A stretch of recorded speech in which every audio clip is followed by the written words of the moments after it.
So welcome. This evening's topic is domestic violence. And domestic violence, we talk about terrorism in the world today. Some people are terrorized in their own home and we don't know about it. Statistically, it's every 9 to 12 seconds somebody's harmed by their partner or ex-partner.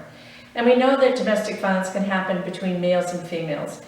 The higher of the gender that we see is basically the female, but we do know men get harmed also. And we know also the same-sex relationships. So this conversation, this topic is, to me, very deep. I've been in the field since 1991, and I've served several people. And one of the most important things that people need to realize that anyone could be an abuser, and anyone could be a victim of abuse. I've worked with all walks of life, and it cuts across, domestic violence cuts across all social, economic backgrounds, race, creed, religions. It cuts across it all. And so we need to look at that. It's got to be the number one shame that people feel when they're in an abusive relationship. Often the victim feels that shame, that they're taking shame that shouldn't be theirs. There's whether it's their culture, religion, whatever that says that they should always stay with their partner. All of those things need to be broken down, because nobody deserves to be in an abusive relationship. Nobody deserves to be abused, whether it's emotional, physical, verbal, or sexual. It just shouldn't be. And I call it the spell. Once you've been in an abusive relationship, or you're in one, it's like a spell that comes upon you.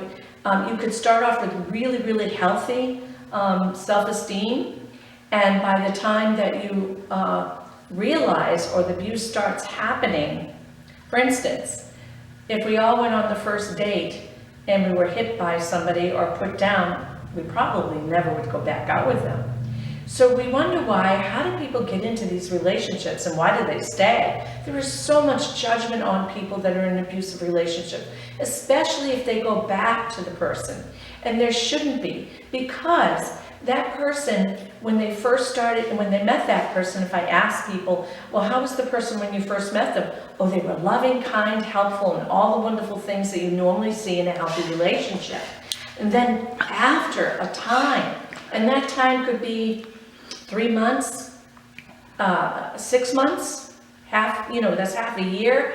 It could be a year. And when somebody goes into that abusive personality, or the coerciveness of abuse, it surprises the person that was used to that other normal part of them.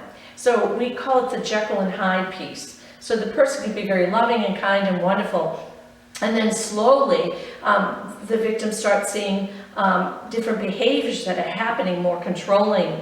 And when we're talking about abuse, we're talking about in a coercive way, continuum, to gain power and control over another being.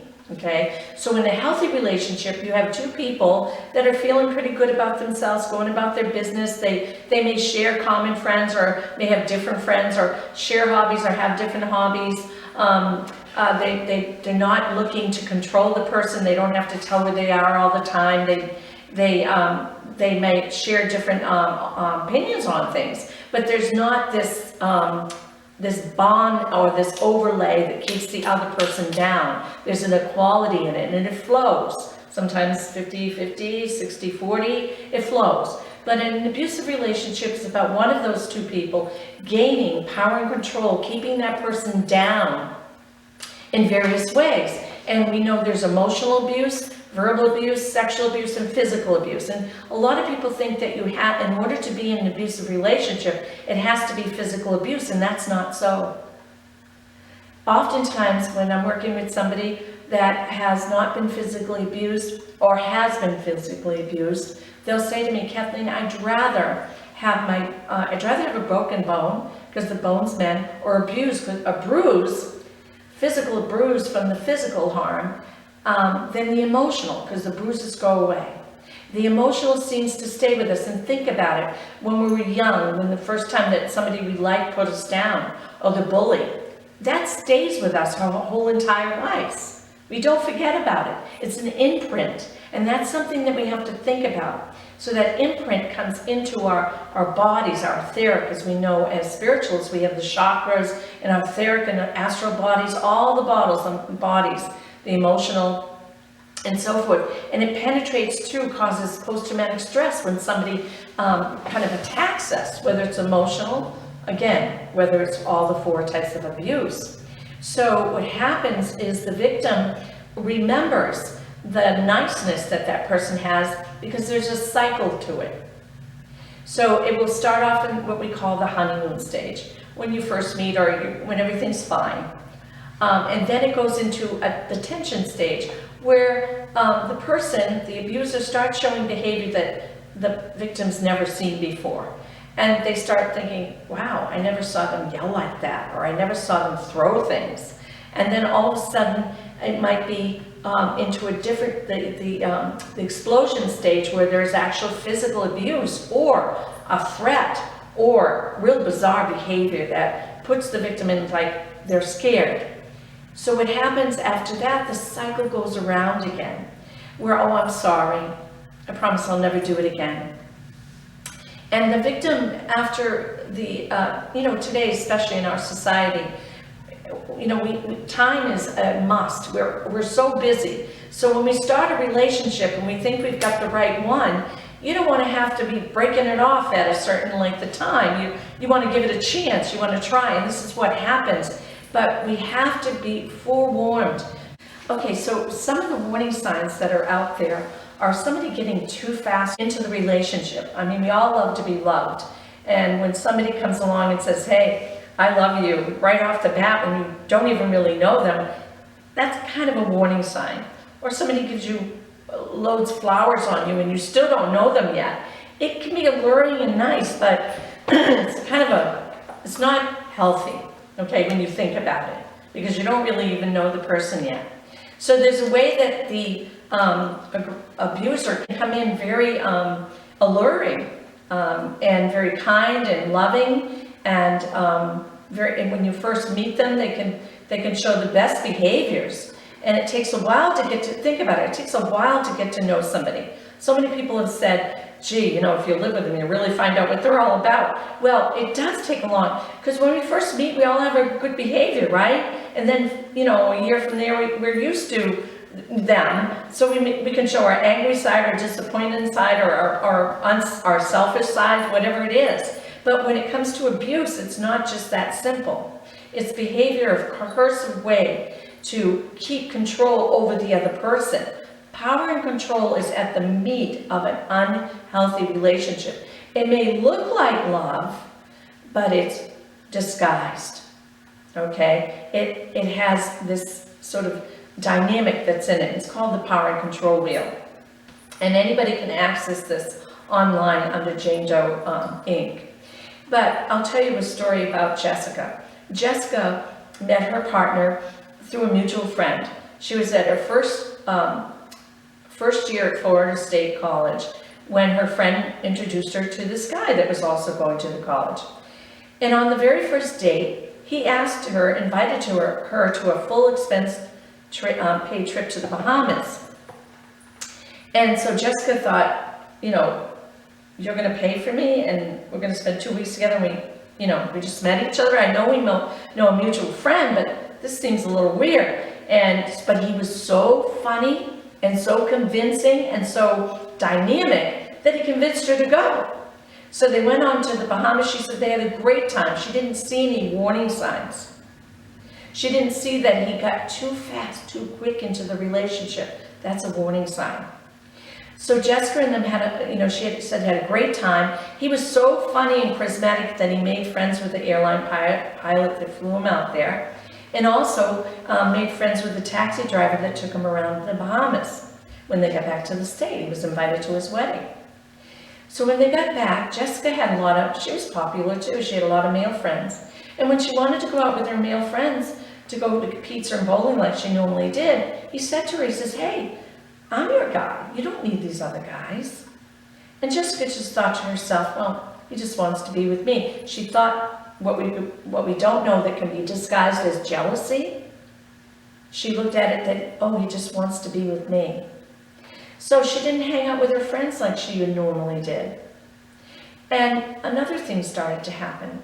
Usually when you're when you're first year in college, when you're out of state, you either want to go home and see your parents, because, it's the first time being away, when it comes to spring break, or you want to go somewhere fun and sunny with your buddies. Well, Jessica wanted to go home and see her mother. And he said to her, hey, you're a big girl now. You don't need to go home and see your parents. You're a big girl now. So she thought to herself, yeah, he's right. I'm grown up. I'm going to college now. So he took his underground control as just trying to help her, okay? So then, it was the night of the concert. By then, they were going out 7 months then. And Jessica bought this outfit. She bought a little outfit. The top, she said, was just a little bit revealing, a little bit sexy, but other people were wearing them. So they're at the concert. They've been waiting for this concert for a long time. They're at the concert, and Jessica had a little overcoat, and she took her overcoat off, and some guys in the back row started making some real rude sexual comments to her. So she turned to him for some consoling. And when I do this in the schools, I say, what do you think she said? Or he said, rather. And he said, you look like a whore. Put your coat back on. And Jessica just couldn't believe that he said that to her and even thought that of her. So they got up, they left the concert. She wants to go home. So they drive to go back home. He stops at the 7-Eleven to get something, and Jessica wants out of that car. So she gets up to go out of the car, and he takes her by the shirt, and he splits it right open. And he thought, it's still daylight out, so she's not going to want to reveal herself, he thought. But Jessica was determined. This time she gets up to go out of the car, and he grabs her by the back of her ponytail and takes her head just below the window so nobody would see, and smashes her head so hard against the car door that she went out of consciousness. And she says, as she looked up at him and thought, when she gained consciousness, said, who is this guy? And he went into the 7-Eleven, and he comes back out. And Jessica's still kind of dazed.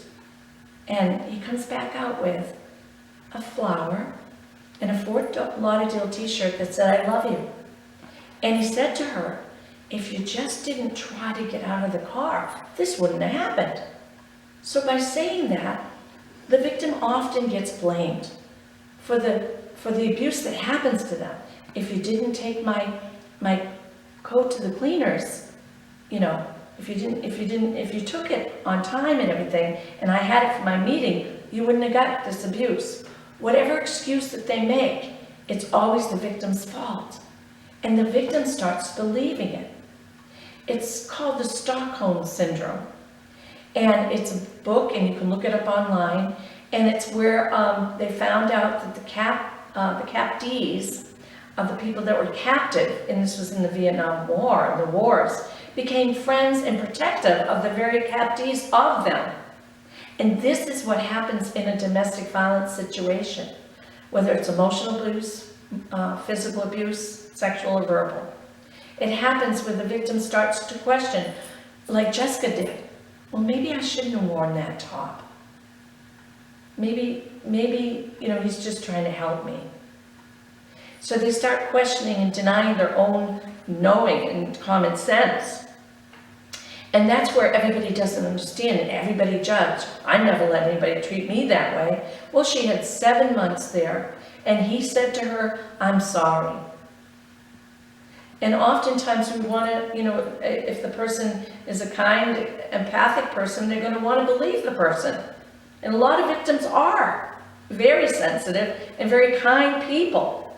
So Jessica wanted to believe him. But her friends started to say, Jessica's not hanging out with us anymore. And they started to know she wasn't even dressing like she used to dress.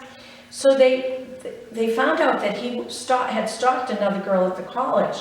And they started becoming worried. So they asked Jessica, will you go to this meeting? And they found a domestic violence agency. And would you go to this support group and just go? And so she went there and she saw the power and control wheel and learned that, oh my God, I am in an abusive relationship. But she didn't go the next night, and the next night she would have found out. Never break up with somebody that's been abusive of you alone. Always do it. Let people know where you are at all times. So many deaths happen this way. The abuser says, "Oh, we're just going to be friends." And the best movie I ever saw, it's an old one, but it's No One Would Tell by Candace Cameron and Freddie Savage. It's an oldie but goodie, perfect teen dating relationship that is so perfect into the dynamics, what happens.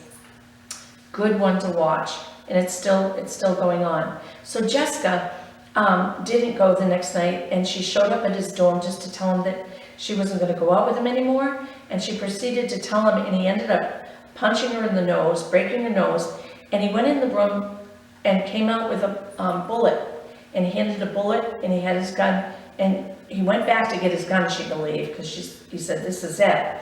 And she was able to escape out of his dorm when he was in there. She ran out the dorm. She did not file charges. She left, this was back in the 90s. She left the college. She came back home to the States, and she didn't file charges because she didn't want him to find out where she even lived. She was so petrified. And so the sad part that I have to experience is there's a lot of judgment that go on with people that are in abusive relationships, and think that every time the cycle happens, sometimes they get more than just "I'm sorry." They get a trip, or they get a new house, they get a new car, depending on how, or they make a big major move or something that shows that they love them so much, but it doesn't last long, and it will go into the cycle again. And that's where we hope, advocates and people that help, we can catch them and let them know that the dynamics of it and how generally it doesn't change. And the recidivism rate of somebody actually changing from controlling behaviors, unfortunately, isn't that high. So we don't discourage anybody from reformation or reforming. That's not the deal here. The deal is, let's have compassion and understanding for somebody that's in an abusive relationship, that has children with that person, that has investment with that person, that may not have anywhere to go because they've been isolated. And oftentimes the abuser will isolate, as Jessica was. And they start pulling away from their friends, or they move to another country. What are you going to do then?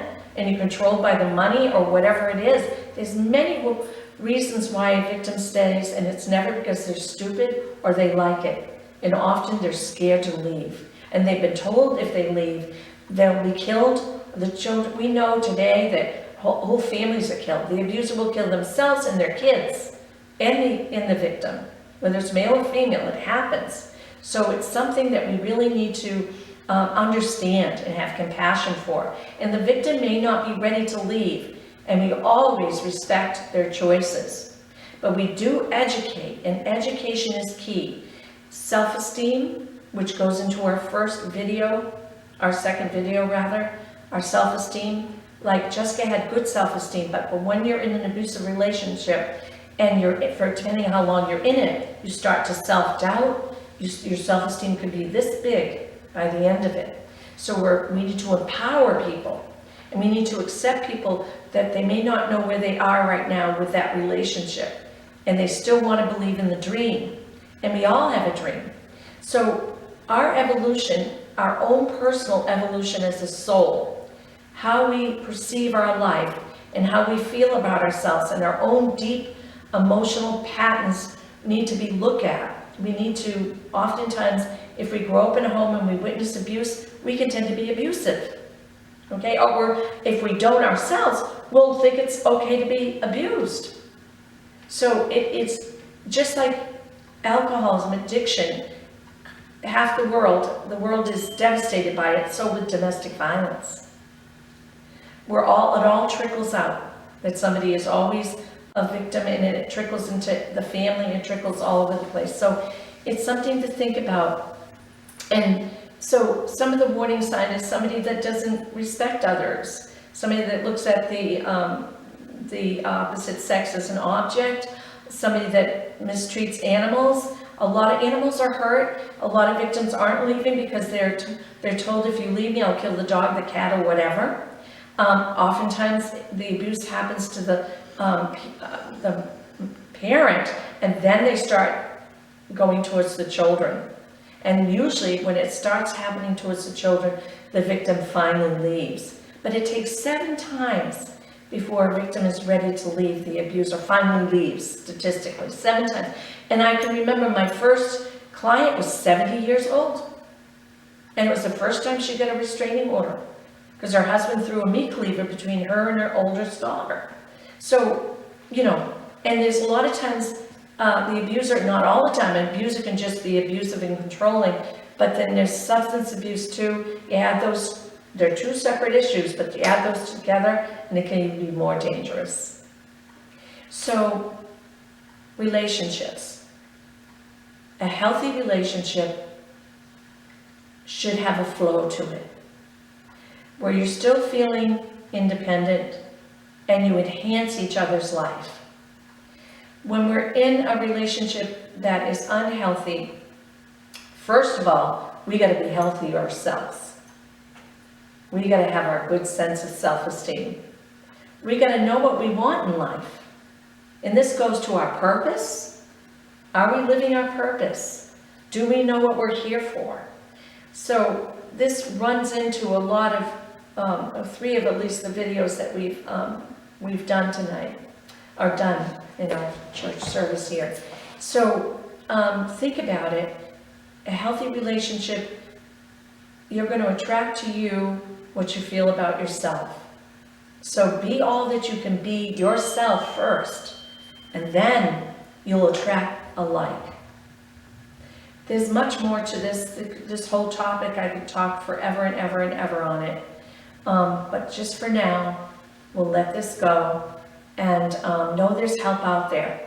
There's safe link numbers for domestic violence. There's 24-hour hotlines. There's about 35 in Massachusetts that you can access. And free and confidential, nonprofit agencies. And some of us have been in existence for 40-something years. And we're there to empower, and we're there to help in whatever way we can. So whoever's watching this, if you experience abuse in a relationship, reach out. Do not feel shame and guilt for another's behavior towards you. And know that everybody has the right to be in a healthy relationship. And relationships take work. And any relationship does. It doesn't mean it's going to be completely perfect, but you shouldn't have to be in fear. And you shouldn't have to walk on eggshells. So, hopefully this was helpful to somebody, and God's blessings.